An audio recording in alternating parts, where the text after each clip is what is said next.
कि वो यूक्रेन युद्ध का समाधान निकालने में भारत और चीन की भूमिका और उनके प्रयासों की प्रशंसा करते हैं। ट्रंप के तेवर इसलिए भी नरम पड़ रहे हैं क्योंकि भारत के साथ पूरी दुनिया खड़ी होती जा रही है। भाई को लग गया कि ऐसा ना हो कि नोबेल कहीं मोदी को ना मिल जाए। भारत उस नोबेल के चक्कर में नहीं है भाई ग्लोबल, भारत ग्लोबल की बात कर रहा है, नोबेल की बात नहीं कर रहा है खाली। ट्रंप ने भारत की इकोनॉमी को डेड कहा, भारत पर टैरिफ लगाया, खूब बयानबाजी की। इस पर पुतिन ने ट्रंप को बुरी तरह से हड़का दिया। पुतिन ने दो टूक कह दिया कि कोई भी देश भारत के साथ ऐसे बात नहीं कर सकता जैसे ट्रंप टैरिफ को लेकर करना चाह रहे हैं। पुतिन ने आगे कहा कि ट्रंप भारत को टैरिफ के नाम पर धमकाना बंद कर दें क्योंकि भारत उनकी धमकी से डरने वाला नहीं है। पुतिन ने यह भी कहा कि भारत और चीन दुनिया की शक्तिशाली अर्थव्यवस्थाएं हैं और दोनों देशों की आबादी करीब 150 करोड़ है। दुनिया का कोई भी देश इन्हें सजा देने की बात नहीं कर सकता। यही नहीं, पुतिन ने यह भी कहा कि टैरिफ को लेकर ट्रंप की बयानबाजी अमेरिका की पुरानी सोच को दिखाती है। ट्रंप को समझना होगा कि कॉलोनियल एरा अब खत्म हो चुका है और ट्रंप अपने पार्टनर्स के साथ बात करते समय उस दौर के शब्दों का इस्तेमाल नहीं कर सकते। आगे पुतिन ट्रंप को यह भी नसीहत देते दिखे कि वो टैरिफ और जुर्माने का दबाव डालकर भारत जैसे देशों को झुकाने की कोशिश ना करें क्योंकि मुश्किल इतिहास का दौर देख चुके देश के नेतृत्व को कमजोर समझने की कोशिश करना बड़ी भूल है। इसीलिए भाई ने लिखा ना कि भारत और रूस दोनों गए, क्योंकि भारत तो सुन नहीं रहा अमेरिका की और रूस भारत की तरफ से सुना दे रहा है कि क्या बोल रहे हो जी तुम। भारत ये सब नहीं सुनेगा। जब से ट्रंप ने भारत पर टैरिफ लगाया है तब से ही अमेरिका में कई एक्सपर्ट ट्रंप को चेता भी रहे कि भाई तुम बहुत बड़ी गलती कर रहे हो भारत से भिड़। तब ट्रंप ने किसी की तो सुनी नहीं। उनको तो सनक थी कि भाई मैंने बोल दिया, ऐसा होगा कैसे।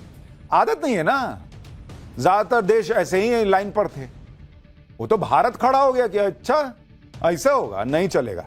तब भाई को धीरे धीरे धीरे समझ में आया कि अरे यार ये तो पूरा गेम पलट दिया नरेंद्र मोदी और भारत ने।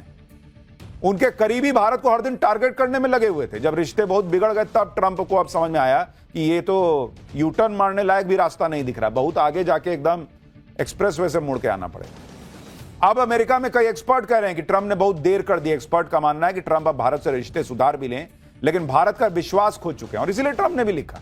उनको भी अंदर ही अंदर तो समझ में आ रहा है ना कि मैंने तो जैसे कटप्पा ने बाहुबली को पीछे से मार दिया तो वही हाल कर दिया, एकदम छुरा मार दिया। तो भारत दोस्ती कर लेगा, ठीक है भाई। दुनिया में ग्लोबल ऑर्डर में ना कोई परमानेंट दोस्त है ना कोई परमानेंट दुश्मन है।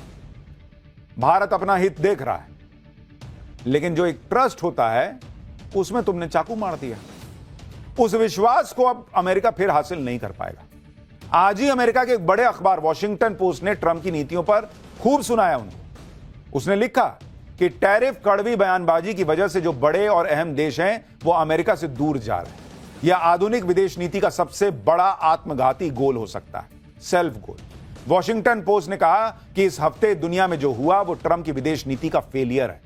भारत कभी अमेरिका के साथ हुआ करता था, अब वो अमेरिका से दूर जा रहा है। अखबार ने कहा कि ट्रंप को छोटे देशों को डराकर अपनी बात मनवाने में मजा आता है, लेकिन जो बड़े और लोकतांत्रिक देश हैं, जिनका अपना राष्ट्रवाद है, अपना प्राइड है, उससे डील करना ट्रंप को पसंद नहीं। और भारत इस दुनिया का सबसे बड़ा लोकतंत्र है बॉस। राहुल गांधी भले विदेश में जाके कह दें कि यहां कुछ नहीं बचा, उससे नहीं ना होगा। दुनिया मानती है बॉस कि भारत दुनिया का सबसे बड़ा लोकतंत्र है।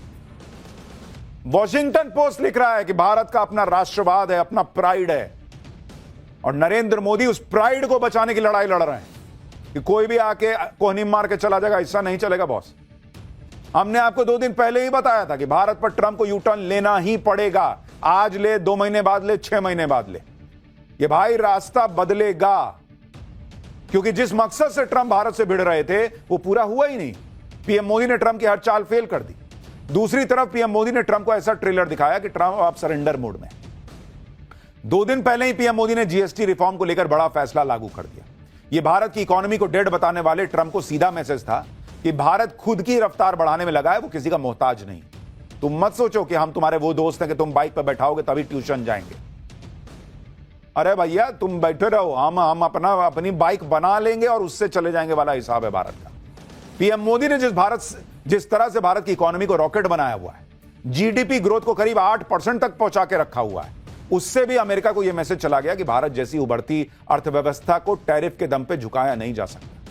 ट्रंप ने भारत पर टैरिफ लगाया तो पीएम मोदी ने साफ मैसेज दे दिया था कि जो नुकसान होगा देख लेंगे बॉस, लेकिन अमेरिका के आगे नहीं झुकेंगे। क्योंकि एक बार झुकिएगा ना तो ये फिर करेगा। और इन लोगों को लगता है कि भारत गुलामी सहा है इतने साल, तो जो बोलेंगे सो करेगा। अरे जाओ, गुलामी सहली सहली, अब ना सहते हम। ट्रंप ने भारत पर टैरिफ लगाया तो पीएम मोदी इससे डर नहीं गए, न पैनिक मोड में आए, बल्कि पीएम मोदी ने भारत के प्रोडक्ट्स के लिए दूसरे बाजार की तलाश तेज कर दी। ट्रंप अंतर्राष्ट्रीय लेवल पर भारत को अलग थलग करने की कोशिश में थे। यूक्रेन युद्ध का दोष भारत पर लगाने लगे, यूरोप को भारत के खिलाफ भड़का रहे थे, लेकिन पीएम मोदी ने पूरा गेम पलट दिया। यूरोप तक भारत के समर्थन में आते। मोदी सरकार के मंत्री अलग अलग जगह जाके विदेशी चैनलों पर बैठ के बताने लगे कि ये तो झुट्टा है, ऐसे ऐसे बोल रहा है, ये देखो ना, खुद नहीं खरीदता है, यूरोप नहीं खरीद रहा है रूस से तेल। पूरा प्रोपेगेंडा इनका उड़ा दिया, धज्जियां उड़ा दी। इतना ही नहीं, भारत को अलग थलग करने में लगे ट्रंप को पीएम मोदी ने क्वाड में अलग थलग कर दिया। जापान और ऑस्ट्रेलिया भी ट्रंप की टैरिफ वॉर के खिलाफ भारत के साथ खड़े दिखने लगे। यानी ट्रंप ने हर तिकड़म करके देख ली, लेकिन वो मोदी को झुका नहीं पाए, भारत को दबा नहीं पाए। जब अमेरिका को यह लग गया कि भाई मोदी के रहते तो भारत को का कुछ बिगाड़ना बड़ा मुश्किल है, तो अब ट्रंप जो है वो टोन डाउन हो रहा है। और सिर्फ टोन डाउन नहीं हो रहे हैं, वो दिल जले आशिक टाइप बिहेव कर रहे हैं कि भाई मेरा दोस्त तो चला गया मेरा दोस्त रूस और भारत। ऐसा सुबह 6:30 बजे उठ के लिख रहे हैं। सोचिए, रात में लग रहा है सपने में देखे होंगे यही फोटो। डोनाल्ड ट्रंप के नए बयान पर आज विदेश मंत्रालय से भी सवाल किया गया कि भाई डोनाल्ड ट्रंप तो कह रहे हैं भारत चला गया। विदेश मंत्रालय ने क्या कहा पता है? No comment. और ट्रंप के दर्द पर और नमक छिड़क दिया। सुनिए एक बार। Regarding the post, I have no comments to offer on this post at this point. मधु, ये आपका सवाल भी इस पे था, तो इस पे हमारे पास अभी टिप्पणी करने के लिए कुछ नहीं है।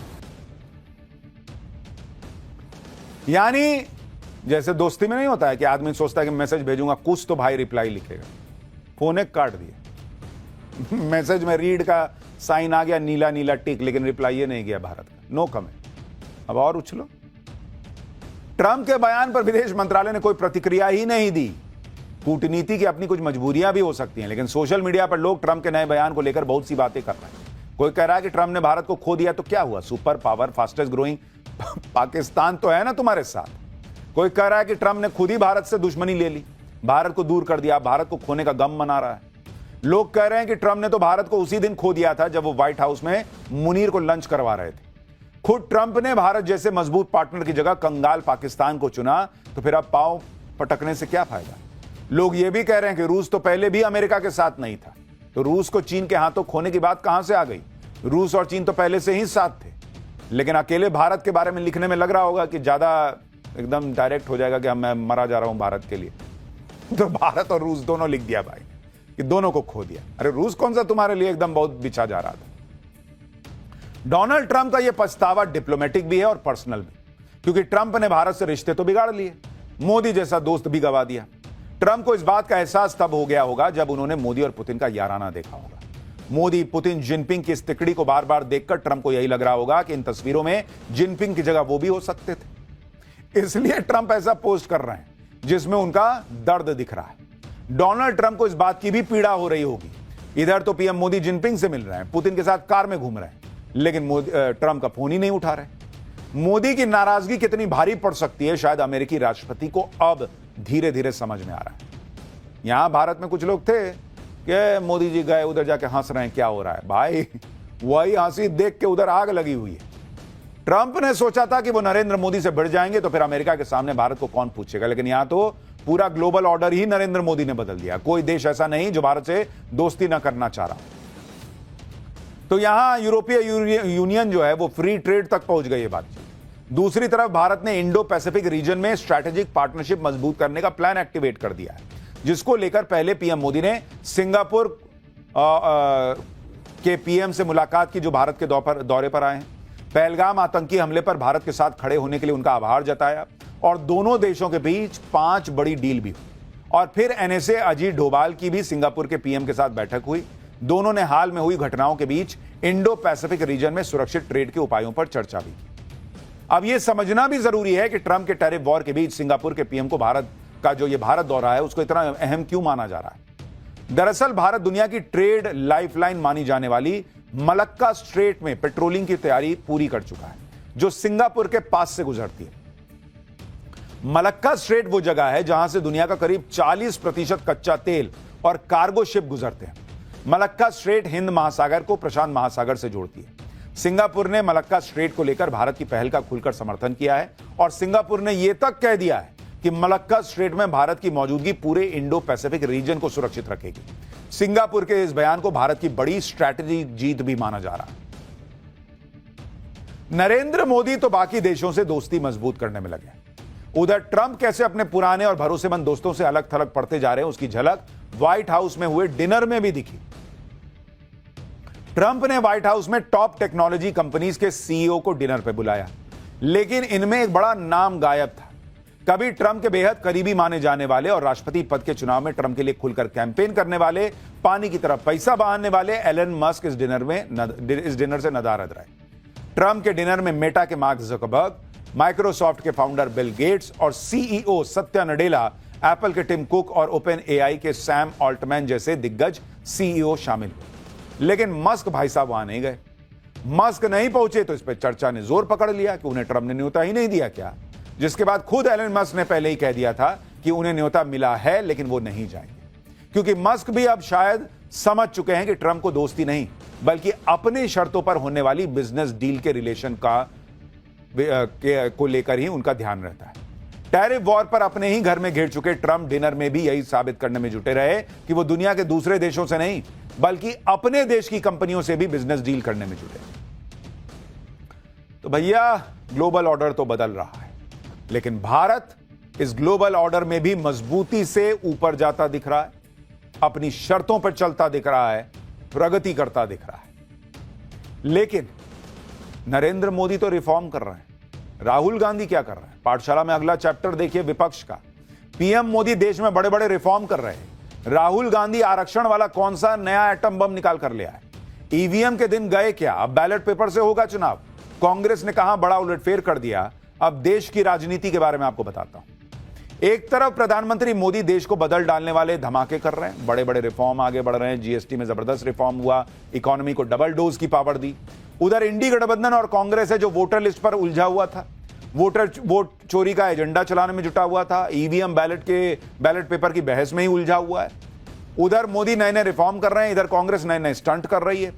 राहुल गांधी अब तक एटम बम की बात कर रहे थे, फिर हाइड्रोजन बम की बात करने लगे, आज वो आरक्षण वाला नया एटम बम निकाल कर ले आए।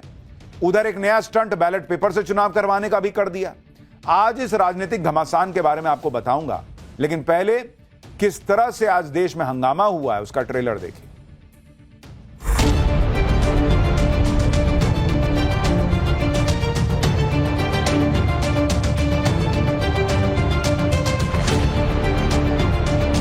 अब इस सरकार पे दिन नहीं बचे, दिन गिने जा रहे हैं, उल्टी गिनती शुरू हो चुकी है सरकार की।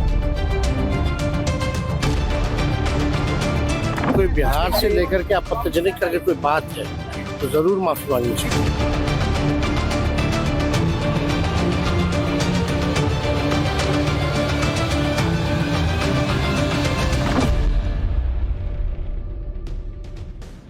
पिछले कुछ सालों से कांग्रेस ने अपनी रणनीति बदली है। लोकसभा चुनाव से वो नरेंद्र मोदी को घेरने के लिए संविधान और आरक्षण का मुद्दा बना रहे हैं। अब कांग्रेस ने फिर से आरक्षण के मुद्दे को सुलगाना शुरू किया है। कांग्रेस ने निजी शिक्षण संस्थाओं में आरक्षण के लिए कानून बनाने की मांग की। कांग्रेस कह रही है कि निजी शिक्षण संस्थानों में एससी, एसटी, ओबीसी को आरक्षण देने के लिए सरकार अगले संसद सत्र में बाकायदा कानून लेकर आए। निजी उच्च शिक्षण संस्थानों में एससी को 15%, शेड्यूल्ड ट्राइब को 7.5%, ओबीसी वर्ग को 27% का प्रतिनिधित्व मिलना चाहिए। सरकार को आरक्षण से संबंधित आर्टिकल 15 सबसेक्शन 5 को लागू करने के लिए संसद सत्र में कानून लाना चाहिए। कांग्रेस का कहना है कि संविधान के आर्टिकल 15 सबसेक्शन 5 में संशोधन यूपीए सरकार ने किया, लेकिन मोदी सरकार इसे लागू करने के लिए कानून नहीं ला